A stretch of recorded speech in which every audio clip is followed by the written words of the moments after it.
الحمد لله وكفى وسلام على عباده الذين اصطفى أما بعد فأعوذ بالله من الشيطان الرجيم بسم الله الرحمن الرحيم وفديناه بذبح عظيم وتركنا عليه في الآخرين سلام على إبراهيم كذلك نجزي المحسنين صدق الله العظيم سبحان ربك رب العزة عما يصفون وسلام على المرسلين والحمد لله رب العالمين اللهم صل على سيدنا محمد وعلى آل سيدنا محمد وبارك وسلم۔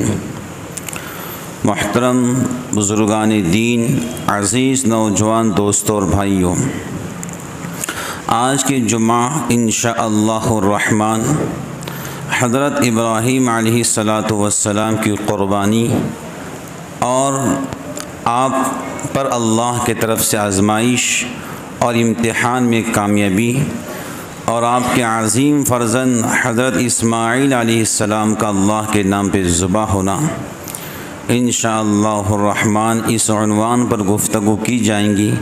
اللہ ہم سب کو جو باتیں کہی جائیں سن کر عمل کی توفیق عطا فرمائیں۔ حضرت ابراہیم علیہ السلام کی شروع سے زندگی دیکھیے، بڑی امتحانوں میں گزری ہے۔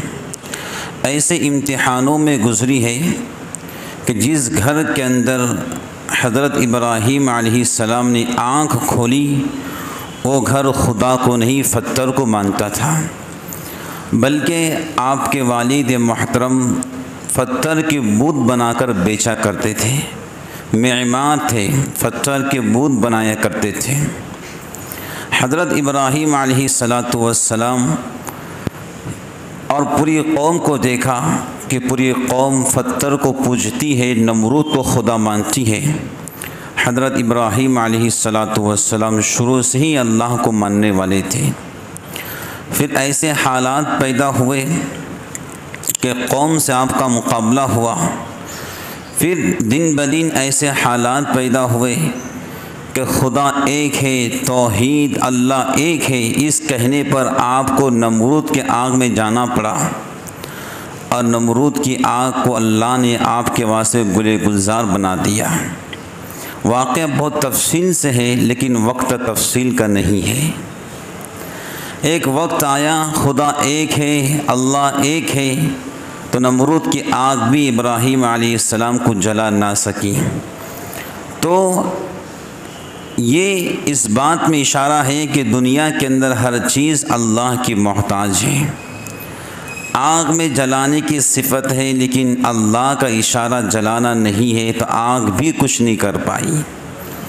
ابراہیم علیہ السلام صحیح سالم آگ سے باہر نکلے۔ دین اور توحید کے لیے ایک وقت آیا کہ اپنے گھر کو چھوڑنا پڑا۔ عراق سے نکل کر اب ملک شام کے اندر سکونت پذیر ہوئے اور ملک شام میں رہنے لگے۔ راستے کے اندر جو واقعہ پیش آیا تھا مصر کے بادشاہ کا، کہ وہ ہر وہ خاتون جو خوبصورت ہوتی اس کے ساتھ میں جو ہے منہ کالا کیا کرتا تھا۔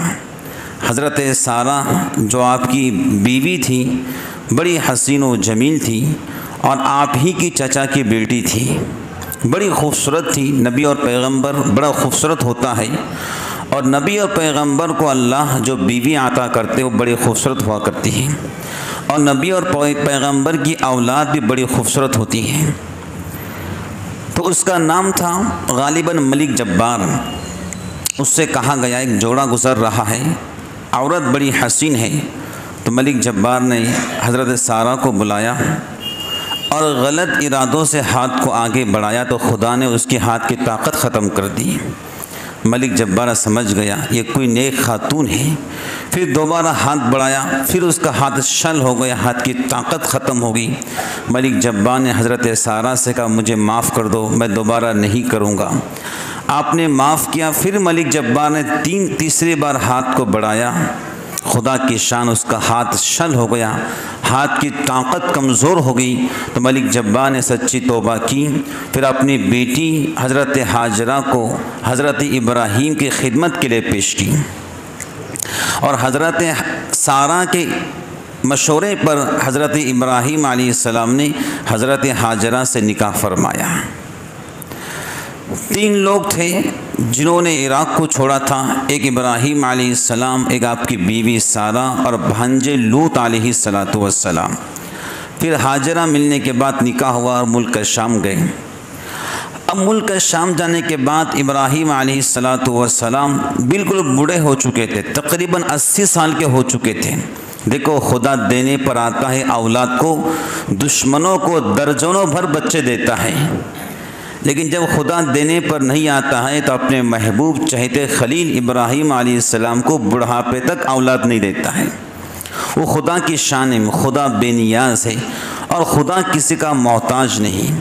وہ جس کو چاہے بیٹا عطا فرمائے، جس کو چاہے بیٹی عطا فرمائے۔ عورت کے اختیار میں نہیں کہ وہ بیٹا دے یا بیٹی دے، وہ خدا کے ہاتھ میں ہے۔ یہب لمن یشاء اناسا ویہب لمن یشاء الذکور، اللہ جس کو چاہتے ہیں بیٹا عطا فرماتے ہیں، جس کو چاہتے بیٹی عطا فرماتے ہیں۔ کوئی قبر بیٹا دے نہیں سکتی ہے، کوئی پیر بیٹا دے نہیں سکتا ہے، بات سمجھ گئی؟ کوئی درخت بیٹا دے نہیں سکتا ہے، کوئی ستارے بیٹا دے نہیں سکتا ہے، کوئی ملنگ بیٹا دے نہیں سکتا ہے، کوئی درویش فقیر بیٹا دے نہیں سکتا ہے، کوئی سادھو سنت بیٹا دے نہیں سکتا ہے۔ بیٹا یا بیٹی دے سکتا ہے تو میرا خدا دے سکتا ہے۔ اس بات کو ذہن میں رکھیے، ناڑوں باندھنے سے کچھ نہیں ہونے والا ہے، یہاں وہاں سفید دھاگے کالے دھاگے باندھنے سے کچھ بیٹا ہونے والا نہیں ہے۔ میرے رب کے ہاتھ میں بیٹا دینا یا نہیں دینا ہے۔ 80 سال کی عمر کے اندر ابراہیم نے دعا مانگی، اللہ بوڑھا ہو چکا ہوں، رب حب لی من الصالحین، مجھے نیک بیٹا عطا فرمائیے۔ مفسرین لکھتے ہیں مانگنا ہے تو اللہ سے نیک بیٹا مانگیے، مانگنا ہے تو اللہ سے نیک بیوی مانگیے۔ کیا دعا فرمائی جی؟ رب حب لی من الصالحین، سورہ صافات، اے اللہ مجھے نیک بیٹا عطا فرمائیے۔ اللہ نے کہا فبشرناہ بغلام حلیم، ابراہیم خوشخبری سنو، ہم تم کو بیٹا دیں گے، اور بیٹا بھی حلیم ہوگا، برداشت کرنے والا ہوگا۔ بیٹا حلیم ہوگا، برداشت کرنے والا ہوگا۔ خدا کی شان، حضرت ہاجرہ کے بطن سے اللہ نے آپ کو ایک حسین بیٹا عطا فرمایا، جس کا آپ نے اسماعیل نام رکھا۔ اب جب بیٹا ہوا بڑھاپے کی عمر کے اندر، ہر باپ کو اپنے بیٹے سے فطری محبت ہوتی ہے، چاہے بیٹا نافرمان ہو، بیٹا تو بیٹا ہوتا ہے، چاہے بیٹی نافرمان ہو، بیٹی تو بیٹی ہوتی ہے۔ ہر ماں باپ کو اپنی اولاد سے پیار ہوتا ہے، محبت ہوتی ہے۔ اب بیٹا دودھ پینے لگا، اللہ کا حکم، ابراہیم اپنی جوان بیوی ہاجرہ اور معصوم بچے اسماعیل کو لے کے یہاں سے نکلو۔ جی اللہ کہاں چلنا ہے؟ چلو ہم تم کو بتاتے کہاں چلنا ہے۔ ایک چھوٹا سا قافلہ چل رہا ہے، جبرائیل بھی ساتھ میں ہے، رہبری کر رہے کہاں چلنا ہے۔ جب پانی کی جگہ آتی اور خوشنما پہاڑ آتے، ہرے بھرے درخت نظر آتے، ابراہیم جبرائیل سے پوچھتے کیا یہاں پر حکم ہے رب کا رکنے کا؟ کہ نہیں، چلیے۔ چلتے رہے، ایسے میدان کے اندر گئے جہاں پر پرندے بھی نہیں تھے، پینے کے لیے پانی کا کوئی انتظام نہیں، کوئی کنواں نہیں، کوئی ندی اور کوئی نالا نہیں، بس سب طرف کالے کالے پہاڑ، انسان نام کی چیز نہیں۔ جبرائیل نے کہا ابراہیم یہ اس جگہ کا انتخاب اللہ نے کیا ہے آپ کی بیوی ہاجرہ بیٹے اسماعیل کے لیے۔ دور دور تک کوئی انسان نہیں، پانی تو پرندے وہاں آتے ہیں جہاں پانی ہوتا ہے، پانی کا کوئی انتظام نہیں، کوئی ہریالی نہیں، کچھ نہیں۔ اب اللہ کا حکم، ابراہیم جوان بیوی ہاجرہ چھوٹا بیٹا اسماعیل، ان کو چھوڑ کے نکلو۔ اب اٹھنی پر بیٹھے ہیں اور کھجور کے ایک تھیلی بیوی کو دی، ایک مشکیزہ پانی دیا، یہ پانی پینا، یہ کھجور کھا لینا۔ اٹھنے پر بیٹھے تو حضرت ہاجرہ نے پوچھا، او میرے شوہر، میرے سرتاج، اللہ کے نیک بندے ابراہیم، کہاں جا رہے ہو؟ اسماعیل تو چھوٹا ہے، گود میں دودھ پیتا ہے، میں آپ کی بیوی، اکیلے چھوڑ کے کہاں جاتے ہو؟ تو حضرت ابراہیم نے کہا، ہاجرہ دیکھو اللہ کا حکم ہے کہ میں تم کو یہاں اکیلا چھوڑ کے نکلوں۔ کیا گزری ہوں گی اس بوڑھے شوہر پر، کیا گزری ہوں گی اس بوڑھے باپ پر کہ اپنے دودھ پیتے والے بچے کو جنگل میں چھوڑ کے جا رہے ہیں۔ اللہ اکبر، اٹھنے پر چڑھ رہے ہیں۔ ہاجرہ نے کہا، اللہ کا حکم؟ جی اللہ کا حکم۔ تب حضرت ہاجرہ نے کہا تھا، جس رب نے آپ کو نمرود کی آگ میں بچایا ہے وہی رب اس جنگل میں ہماری حفاظت کرے گا۔ جاؤ میرے شوہر، میں صبر کرنے والی عورت ہوں، میں واویلا مچانے والی عورت نہیں ہوں، جائیے اللہ کا حکم ہے، اللہ ہماری حفاظت کرے گا۔ چلتے رہیں، پھر اس جگہ پر پہنچے، پہاڑ کے اوپر کھڑے ہو کر دیکھا تو بیٹا اسماعیل بھی نظروں سے اوجھل تھا اور بیوی ہاجرہ بھی نظروں سے اوجھل تھی۔ دعا کی، ربنا انی اسکنت من ذریتی بواد غیر ذی زرع عند بیتک المحرم ربنا لیقیموا الصلاة فاجعل افئدة من الناس تہوی الیہم وارزقہم من الثمرات لعلہم یشکرون۔ اے اللہ، میں نے اپنے بیوی اور بیٹے اسماعیل کو ایسی جگہ پر چھوڑ کر آیا ہوں جہاں پر کھیتی بھی نہیں ہے، جہاں کی زمین بنجر ہے۔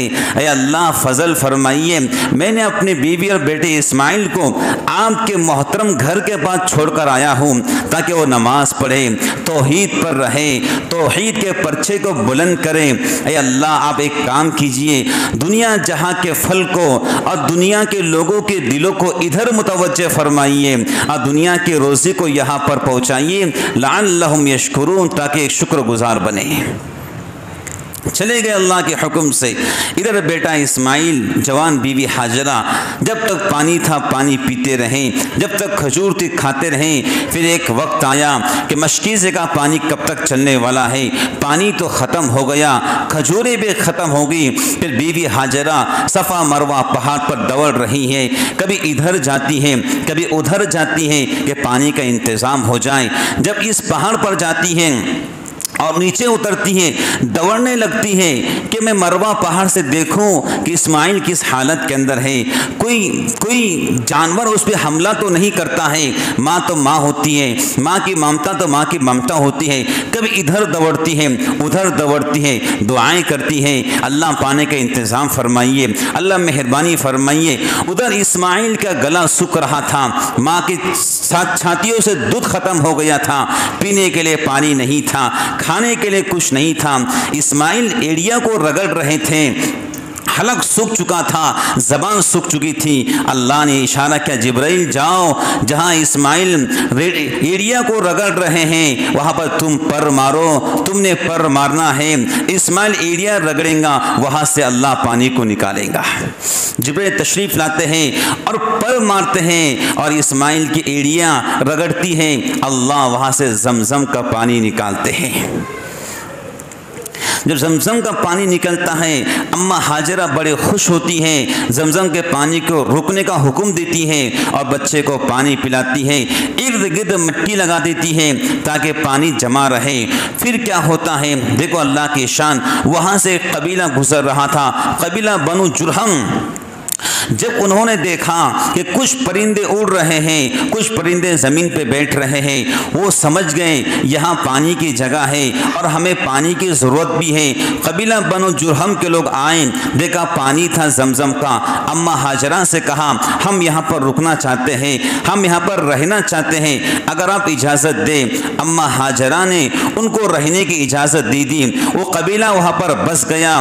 جو ان کے آس پاس کے لوگ تھے اس قبیلے کے لوگوں نے ان کو بلا لیا۔ پھر کیا ہوا، ایک اچھی آبادی وہاں پر بن گئی۔ اسماعیل ماں کے گود میں چھوٹے تھے، دن بدن بڑھنے لگے، دن اور رات ان کی حالت بڑھنے لگی، جسم بڑھنے لگا۔ وقت گزرتے گیا، ایک وقت آیا کہ اسماعیل 13 سال کے ہو گئے۔ اب حضرت ابراہیم علیہ السلام اللہ کے اشاروں پر، اللہ کے حکم پر بیوی اور بچے سے ملنے آئے تو کتابوں میں لکھا ہے اسماعیل تو باپ کے ساتھ چلنے کے قابل بن گیا تھا، اور ماں کی ایسی تربیت کہ جو یقین اور ایمان ابراہیم علیہ السلام کا اللہ کے ذات پر تھا، وہی ایمان و یقین اسماعیل کا اللہ کے ذات پر تھا۔ وہ ایمان و یقین اسماعیل کو ماں کے دودھ کے ذریعے ملا تھا، کیونکہ ماں کو بھی اللہ کے ذات پہ یقین تھا۔ پھر کیا ہوا؟ اب مفسرین لکھتے ہیں ایک روایت 13 سال کے تھے اور ایک روایت اسماعیل بالغ ہو چکے تھے۔ جب چلنے کے قابل ہو گئے تو حضرت ابراہیم علیہ السلام بڑی محبت کرنے لگے، بہت پیار کرنے لگے، میرا بیٹا ہے، میری نسل کو آگے لے جانے والا ہے۔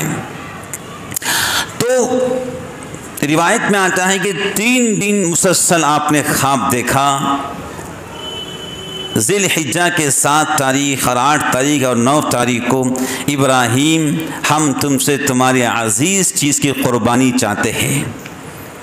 جب خواب دیکھا تو سمجھ گئے اللہ جو عزیز چیز کی قربانی چاہتے ہیں شاید اونٹوں کی چاہتے ہیں، پہلے اونٹوں کی قربانی کی، پھر جب خواب دیکھا ابراہیم ہم تمہارے بیٹے اسماعیل کی قربانی چاہتے ہیں۔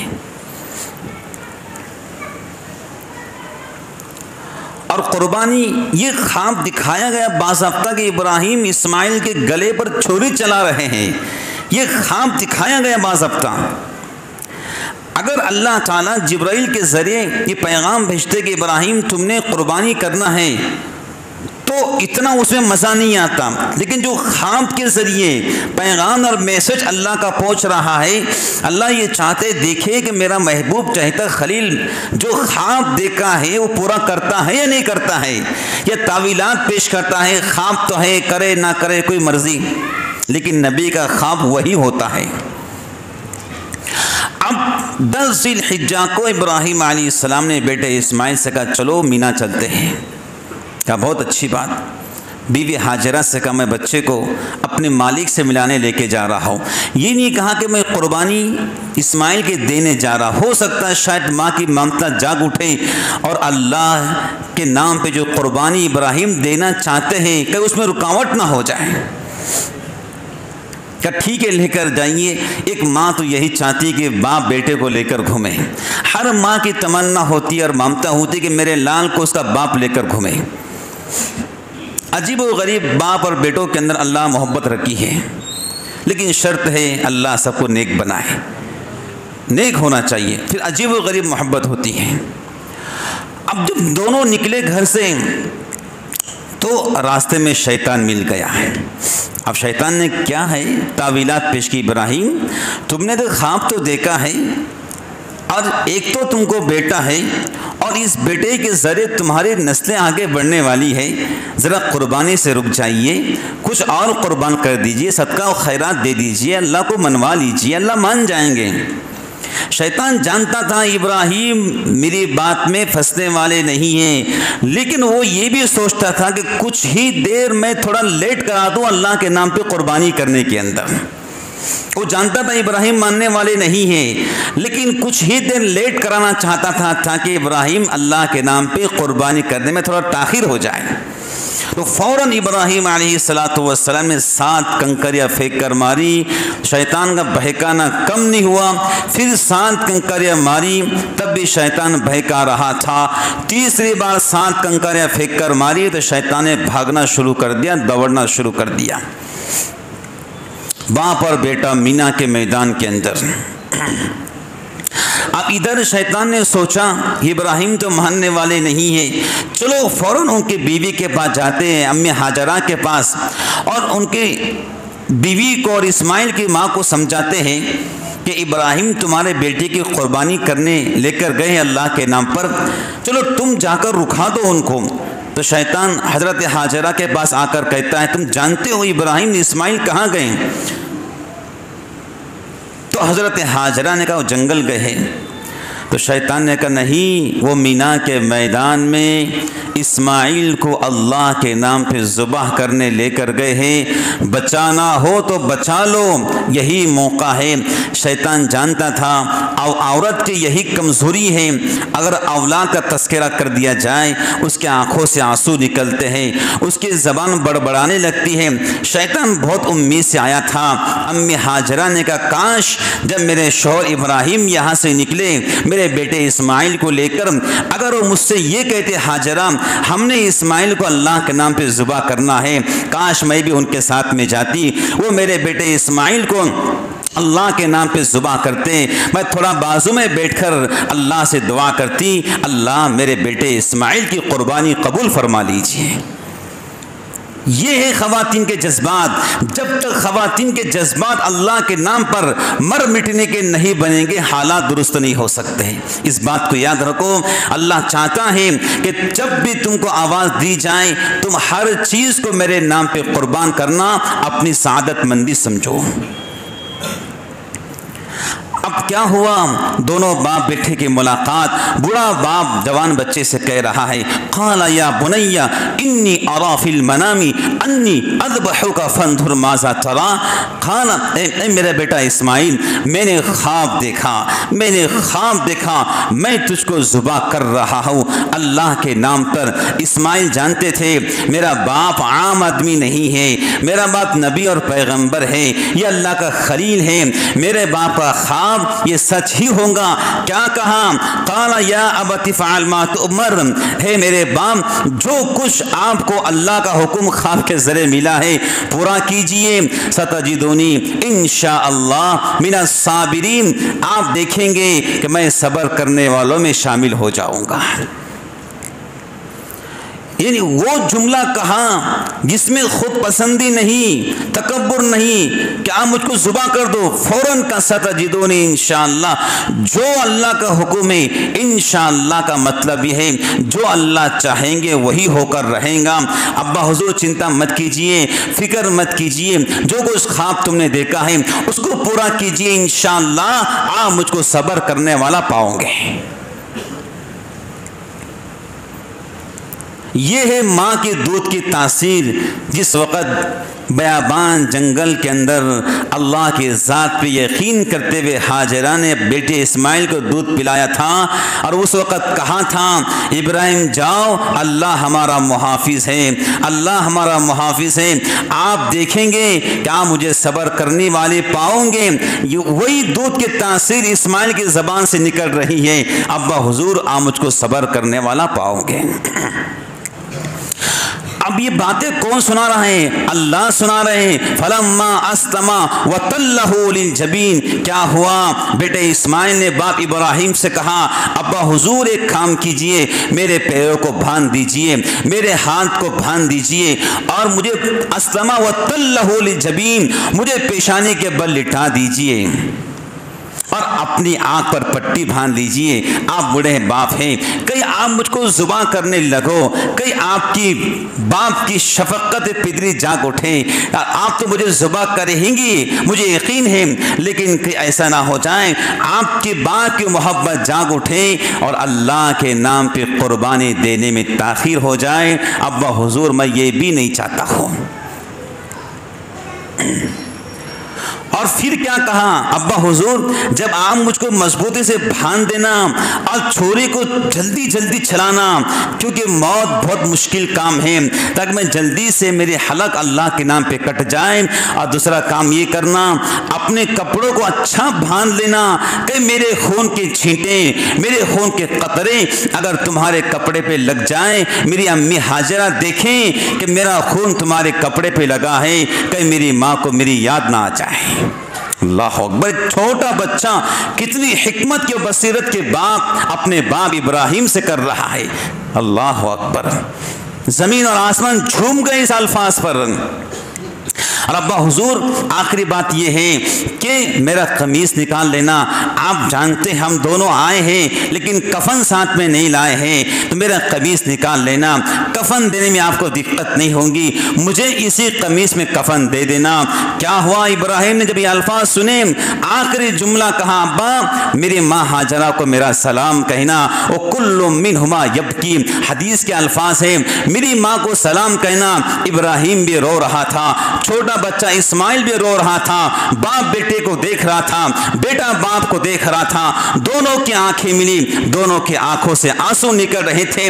پھر کیا ہوا، باپ بوڑھے ابراہیم نے بیٹے اسماعیل کو سینے سے لگا لیا، پیشانی کو بوسہ دیا کہ بیٹا تم کتنے بہترین ہو، اللہ کے حکم کے اندر تم میری مدد کر رہے ہو، لوگوں دیکھو یہ ہے قربانی، یہ ہے اللہ کے نام پہ مر مٹنا۔ باپ نے بیٹے کو سینے سے لگا لیا، پیشانی کو بوسہ دیا، سر پہ ہاتھ پھیرا، کندھوں کو بوسہ دیا، ہاتھوں کو بوسہ دیا۔ 96 سال کا بوڑھا باپ 13 سال کے بچے کو اپنے ہاتھ سے باندھ رہا ہے۔ آج مسلمان ہیں، کیا ایک مالوں کی محبت آ چکی ہے، واجب قربانی ہونے کے باوجود قربانی نہیں دے رہے۔ 96 سال کا بوڑھا باپ مینا کے میدان میں 13 سال کے بچوں کو اپنے ہاتھ سے باندھ رہا ہے، اللہ کے نام پہ ذبح ہونے کے واسطے۔ درجنوں بیٹے نہیں ہیں، ایک ہی بیٹا ہے۔ جب دونوں ہاتھ باندھ دیے گئے، دونوں پیر کو باندھ دیا گیا، ابراہیم نے پٹھی کو باندھ لی، اور پھر کیا ہوا، وَتَلَّهُ لِلْجَبِينِ، یہ سر کے پیشانے کا ایک حصہ زمین کو لگا ہوا تھا، اور ابراہیم نے بیٹے اسماعیل کے بالوں کے پیشانے کے بال کو یوں پکڑا اور تھوڑا سا گلا اوپر کیا اور چھری چلانا شروع کی، چھری چلا رہے ہیں، چھری گلے کو کاٹتی نہیں ہے۔ ابراہیم پریشان ہوئے، چھری تو چلتی کیوں نہیں ہے؟ تفسیر قرطبی میں لکھا ہے اللہ رب العالمین نے اسماعیل کے گلے پر ایک پیتل کو لگا دیا تھا، وہ چھری پیتل پہ چڑھ رہی تھی، اسماعیل کی چمڑی پر نہیں چڑھ رہی تھی۔ پھر اسماعیل نے کہا ابا حضور شاید ایسی قربانی اللہ نہیں چاہتے ہیں، آپ میرے ہاتھ کھول دو، میرے پیر کو کھول دو، آپ آنکھ سے پٹھی کو نکال لو اور مجھے ایسا آزاد چھوڑ دو، اور آپ ڈائریکٹ میرے حلق پر چھری کو چلاؤ، آپ کی آنکھ مجھے دیکھے، میری آنکھ آپ کو دیکھے، شاید اللہ ایسی قربانی چاہتے ہیں۔ پھر کیا ہوا، آزادانہ طور پر پیر ہاتھ کھول دیے گئے۔ بیٹا اسماعیل کی آنکھیں باپ کو دیکھ رہی تھی، باپ کی آنکھیں باپ ابراہیم کی آنکھیں اسماعیل کو دیکھ رہی تھی، چھری چڑھ رہی تھی۔ اللہ نے قرآن میں کہا وَنَادَيْنَاهُ أَن يَا إِبْرَاهِيمُ، ہم نے پکارا، وَنَادَيْنَاهُ، اللہ خود کہہ رہے ہیں سورہ صافات کے اندر، ہم نے پکارا، قَدْ صَدَّقْتَ الرُّؤْيَا، ابراہیم تم نے اپنا خواب پورا کر دیا، إِنَّا كَذَلِكَ نَجْزِي الْمُحْسِنِينَ، ہم نیک بندوں کا، مخلصین کا بدلہ ایسے دیا کرتے ہیں۔ وَنَادَيْنَاهُ أَن يَا إِبْرَاهِيمُ، ابراہیم تم خالی نیچے دیکھ رہے ہو، اوپر دیکھو۔ جب اوپر دیکھا جبرائیل جنت کا مینڈا لے کر کھڑا ہوا تھا، جبرائیل نے کہا حضرت اللہ کا حکم ہے اس مینڈے کو ذبح کیا جائے، اسماعیل کو چھوڑ دیا جائے۔ جنت کا میڑا ذبح ہوا، ابراہیم علیہ السلام کے زبان پہ یہ الفاظ تھے اللہ اکبر اللہ اکبر۔ جبرائیل نے فوراً کہا لا الہ الا اللہ، تو اسماعیل نے فوراً کہا واللہ اکبر وللہ الحمد۔ اللہ تعالیٰ کو ابراہیم کے جملے اللہ اکبر، جبرائیل کے جملے لا الہ الا اللہ واللہ اکبر، اور اسماعیل کے جملے واللہ اکبر وللہ الحمد، اللہ کو ایسے پسند آئے۔ ان تینوں کے تعریف جو اللہ کی کی گئی تھی، اللہ نے اسی جملوں کو امت محمدیہ کے لیے ایک ترانہ بنا کر پیش کیا کہ تم نے 5 دن یہی ترانہ بلند آواز سے ہر نماز کے بعد کہنا ہے اللہ اکبر لا الہ الا اللہ واللہ اکبر وللہ الحمد۔ تم نے 9 ذی الحجہ کے فجر سے لے کر 13 ذی الحجہ کے عصر تک بآواز بلند، امام ہو اور مصلی ہو، بلند آواز سے یہ تکبیر کہنا واجب ہے، ایک مرتبہ بلند آواز سے کہنا واجب ہے، اور خواتین کے لیے آہستہ آواز سے کہنا واجب ہے۔ اگر نماز چھوٹ بھی جائیں تب بھی اکیلے پڑھنے کے بعد سلام پھیرے تب یہ تکبیرات تشریق ضرور پڑھیں، یہ واجب ہے، نہیں پڑھو گے گنہگار بن جاؤ گے۔ 23 نمازیں بنتی ہیں 9 ذی الحجہ کے فجر سے لے کر 13 ذی الحجہ کے عصر تک۔ مینڈا ذبح ہو گیا تب سے قربانی شروع ہو گئی۔ تو لوگوں دیکھو کیسی قربانی ان اللہ کے بندوں نے دی ہے، اپنے جان کا نذرانہ اللہ نے خواب میں دکھایا تو بیٹے کے دینے تیار ہو گئے۔ ہمیں بھی چاہیے کہ اللہ تعالیٰ خاندان ابراہیمی کی قربانیاں ہم سب پر بارش کے قطرات کی شکل میں برسائے۔ تو اس خاندان نے قربانی دی ہے، اللہ نے اس خاندان کو ایسی محبوبیت دی، ایسی مقبولیت دی، اللہ نے کہا انی جاعلک للناس اماما، ابراہیم ہم تم کو دنیا جہان کا امام بناتے ہیں۔ آج عیسائی بھی ابراہیم علیہ السلام کو مانتے ہیں، یہودی بھی ابراہیم علیہ السلام کو اپنا بڑا مانتے ہیں، ہندو مذہب کے لوگ بھی ابراہیم علیہ السلام کو اپنا بڑا مانتے ہیں، اور مسلمان تو مانتی ہی ہے۔ تمام مذاہب کے لوگ نام مختلف ہیں لیکن ابراہیم علیہ السلام کو اپنا بڑا مانتے ہیں۔ جی یہ کنکریاں مارنا حج کے موقع پر اسی خاندان کی یادگار ہے، صفا مروہ پر دوڑنا اسی خاندان کی یادگار ہے، کعبۃ اللہ اسی خاندان کی یادگار ہے، مقام ابراہیم اسی خاندان کی یادگار ہے، قربانی کا دن اسی خاندان کی یادگار ہے۔ صحابہ نے پوچھا تھا قربانی کیا ہے؟ حضور نے کہا تھا کہ تمہارے باپ ابراہیم علیہ السلام کی سنت ہے۔ آج 10 لاکھ لوگ حج کر رہے ہیں، اسی خاندان کی یاد کو تازہ کر رہے ہیں، طواف بھی کریں گے اسی خاندان کی یادگار ہے، مقام ابراہیم پر نماز پڑھیں گے اسی خاندان کی یادگار ہے، صفا مروہ پہ دوڑیں گے اسی خاندان کی یادگار ہے، شیطان کو کنکریاں مار کر اپنا غصہ نکالیں گے اسی خاندان کی یادگار ہے، مینا میں قربانی کریں گے اسی خاندان کی یادگار ہے۔ اللہ نے اس خاندان کو دنیا جہان کے لیے محبوب بنا دیا ہے۔ جو بھی اللہ کے نام پہ قربانی دیں گا یاد رکھنا اللہ کبھی اس کو ضائع نہیں کریں گے۔ 7 انعامات سورہ صافات کے اندر اللہ نے دیے ہیں ابراہیم علیہ السلام کو۔ کیا انعامات ہیں؟ وَتَرَكْنَا عَلَيْهِ فِي الْآخِرِينَ، ابراہیم ہم تمہارے نام کو باقی رکھیں گے، سلام علی ابراہیم، سلام و ابراہیم تم پر، كَذَلِكَ نَجْزِي الْمُحْسِنِينَ، اور ہم بدلہ دیتے ہیں نیک بندوں کا۔ اللہ اکبر۔ ان آیتوں کے اندر اللہ جھوم جاتے ہیں کہ ابراہیم جو تم نے کیا ہے اس سے پہلے ایسا کام کسی نے نہیں کیا ہے۔ 2 مرتبہ آسمان کے فرشتے روئے ہیں، ایک مرتبہ جب اسماعیل کے گلے پر چھری چڑھ رہی تھی تمام آسمان کے فرشتے رو رہے تھے، اللہ بچا لیجئے یہ آپ کا خلیل ہے، کٹنے والا اسماعیل ان کا بیٹا ہے، اسی کے ذریعے نسل چلنے والی ہے، تمام آسمان کے فرشتے رو رہے تھے۔ اور ایک مرتبہ جب محمد مصطفیٰ محمد الرسول اللہ صلی اللہ علیہ وسلم طائف کے میدان میں پتھر کھا رہے تھے، تمام آسمان کے فرشتے رو رہے تھے، اللہ اپنے محبوب کو بچا لیجئے۔ 2 بار تمام آسمان کے فرشتے روئے ہیں۔ تو لوگوں جن پر قربانی واجب ہے وہ آگے بڑھیں، اللہ کے نام پہ قربانی دیں۔ یقین جانو یقین جانو یقین جانو جو انسان قربانی دیں گا اللہ اس کے نسلوں میں خیر اور برکات کے بارش کو برسا دیں گے۔ اس بات کو اچھی طرح میں بھی یاد رکھوں، اس بات کو اچھی طرح آپ بھی یاد رکھیں۔ 10 ذی الحجہ کی نماز ہو گئی، قربانی کا عمل شروع ہوتا ہے۔ قربانی کرنے والا جس وقت اپنے جانور پر چھری کو چلائیں باوضو ہو، وضو کی حالت میں ہو، اللہ سے دعائیں کریں اللہ میں قربانی کرنے جا رہا ہوں، مہربانی کیجئے قربانی قبول کیجئے۔ فوٹو مت نکالیے، حالات صحیح نہیں ہے، بالکل کسی بھی طریقے کا فوٹو واٹس ایپ پہ شیئر مت کیجئے قربانی کا۔ اب جب ذبح کرنے لگے تو بسم اللہ اللہ اکبر پڑھ لو۔ اب دعا تو بہت لمبی ہے، بہت سارے عام لوگ ہوتے دعا یاد نہیں ہوتی، تو اتنا پڑھنا بھی کافی، بسم اللہ اللہ اکبر۔ جن کے نام ہیں نام سامنے رکھ لو، دیکھو اللہ دلوں کے حالت کو جانتے ہیں، انہ علیم بذات الصدور، جو کچھ تمہارے دل میں اللہ جانتے ہیں، اس 7 نام کو اللہ جانتے ہیں، 7 آنکھ کی چیٹ سامنے رکھ لو، پڑھ لے، ٹھیک نہ پڑھے کوئی مسئلہ نہیں ہے، بسم اللہ اللہ اکبر یہ کہنا ضروری ہے۔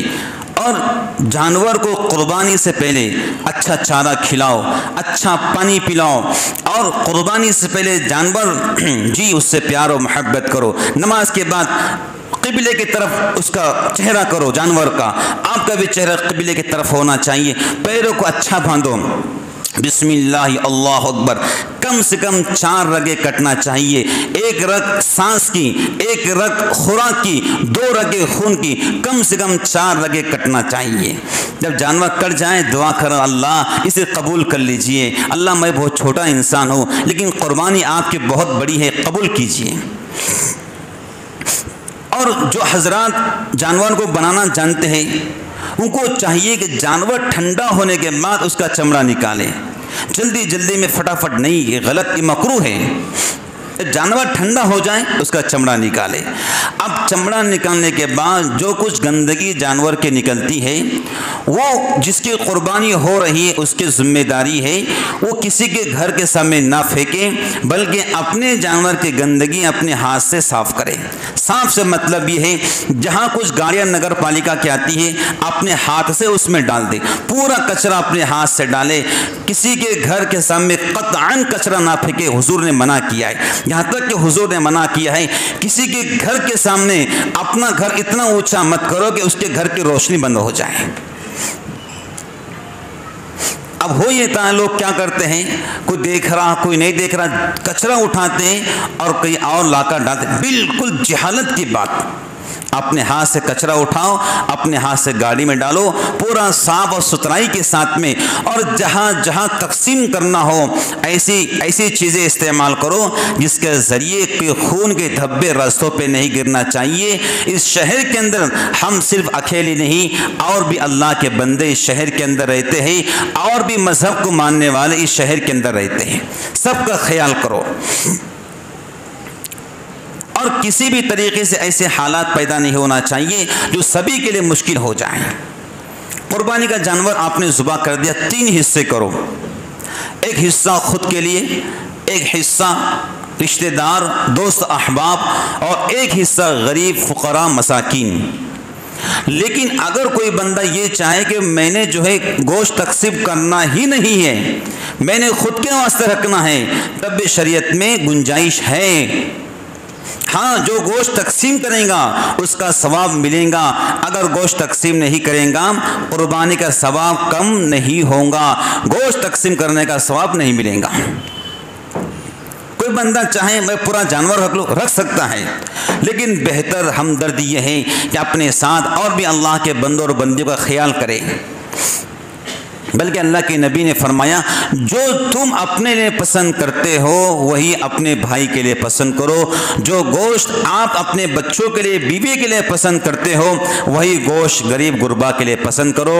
ایسا نہیں اچھی چیز اپنے گھر میں رکھ لی، غریب غربا مانگنے آئے ان کو ہڈی اٹھا کے دے دی، یہ انتہائی بدترین قسم کی جہالت ہے۔ کیسے انسان ہو ہم، جو ہم کھائیں وہ اللہ کے بندوں کے لیے پسند کریں۔ بھائی اگر آپ کسی کو صحیح گوشت دوں گے یقیناً وہ کھولنے کے بعد آپ کے لیے دعائیں کریں گا، اللہ ان کو جزائے خیر عطا فرمائے، انہوں نے ہمارا صحیح خیال کیا، اگر ان کی دعا قبول ہوگی تو یقین جانو آپ کا بیڑا پار ہو جائے گا۔ غیر مسلم کو بھی قربانی کا گوشت دے سکتے، جائز ہے۔ بہت ساری غیر مسلم بہنیں مانگنے آتی ہے، بالکل دے سکتے، دینا جائز ہے، کوئی منع نہیں ہے، اور دیں گے تو اور بھی ہمدردی پیدا ہو سکتی ہے، جو دلوں کے رنجشیں ہیں وہ ختم ہو سکتی ہے۔ قربانی کے دن کیا کرنا چاہیے؟ فجر کی نماز اللہ ہم سب کو جماعت سے پڑھنے کی توفیق عطا فرمائے۔ فجر کی نماز ہوگی، قرآن کی تلاوت کرو، چاہے ذکر کرو، اشراق اس دن نہیں ہے، گھر جاؤ اچھے کپڑے پہنو، نئے ہیں تو اللہ تیرا شکر، پرانے میں جو اچھا ہے اس کو اچھا دھو کر پہن لو، اور جب گھر سے نکلو بآواز بلند یہ کہتے ہوئے نکلو اللہ اکبر لا الہ الا اللہ واللہ اکبر وللہ الحمد۔ اللہ چاہتے ہیں کہ بقرعید کے دن میرے بندے بلند آواز سے میری تعریف کریں، اور اللہ کو اپنی تعریف سننا بہت پسند ہے، اور صرف اللہ کے ساتھ تعریف کے مستحق ہے۔ بلند آواز سے، کوئی شرماہٹ نہیں، کوئی شرم نہیں. ہم کسی کا نام تھوڑی لے رہے ہیں، کسی بھیک تھوڑی، اپنے رب کا نام لے رہے ہیں جس رب نے ہم سب کو زندگی عطا فرمائی ہے.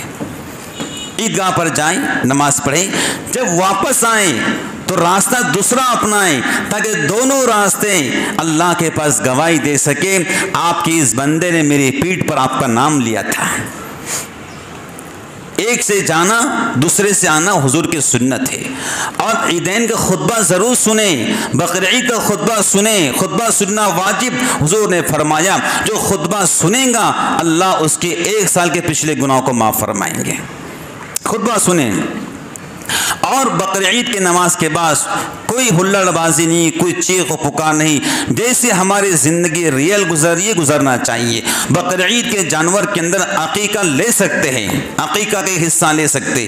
اگر کسی نے بڑا جانور لیا، بھینس لیا ہے، 7 حصے اس کے اندر ہوتے ہیں، تو 2 حصے عقیقہ، 5 حصے قربانی، 3 حصہ عقیقہ، 4 حصہ قربانی. ایسا بھی کر سکتے، کوئی منع نہیں ہے. جو کچھ کہا گیا ہے اللہ تعالی ہم سب کو عمل کی توفیق عطا فرمائے. آمین ثم آمین.